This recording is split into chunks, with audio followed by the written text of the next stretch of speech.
Saludos en el nombre de Jesucristo. La devoción para hoy viene de Romanos capítulo 14, versículo 23, y dice así: Pero el que duda acerca de lo que come, ya se ha condenado, porque no lo hace por convicción, y todo lo que no se hace por convicción es pecado. La palabra de Dios. Una devoción de Martín Lutero.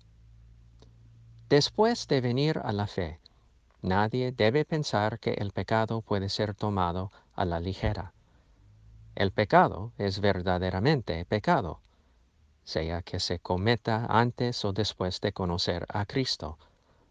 Dios siempre odia el pecado.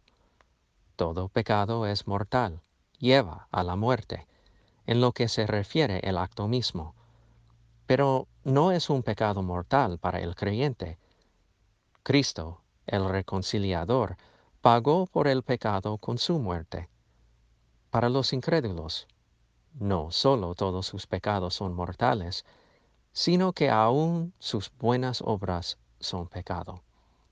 Como dice Pablo en Romanos, todo lo que no proviene de la fe es pecado.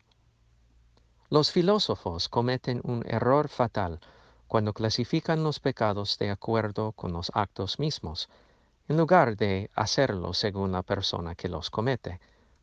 Los creyentes tienen el mismo pecado y tan grande como el de los incrédulos. Pero el pecado de los creyentes está perdonado, y no se les cuenta a ellos. El pecado de los incrédulos, sin embargo, se retiene y se les cuenta en su contra. Para el creyente, el acto pecaminoso es un pecado que fácilmente se perdona. Para el incrédulo, es un pecado mortal que lleva a la muerte.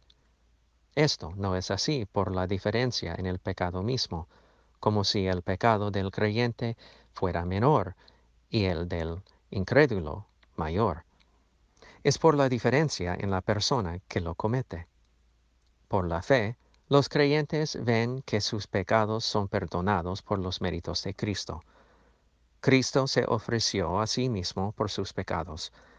Entonces permanecen justos a pesar de su pecado, a pesar de que hayan pecado y continúen pecando. Pero los incrédulos permanecen injustificados, a pesar de que los incrédulos no están libres del pecado, saben que su pecado no se les cuenta por su fe en Cristo. Esta es la sabiduría y el consuelo de los verdaderos creyentes. Amén.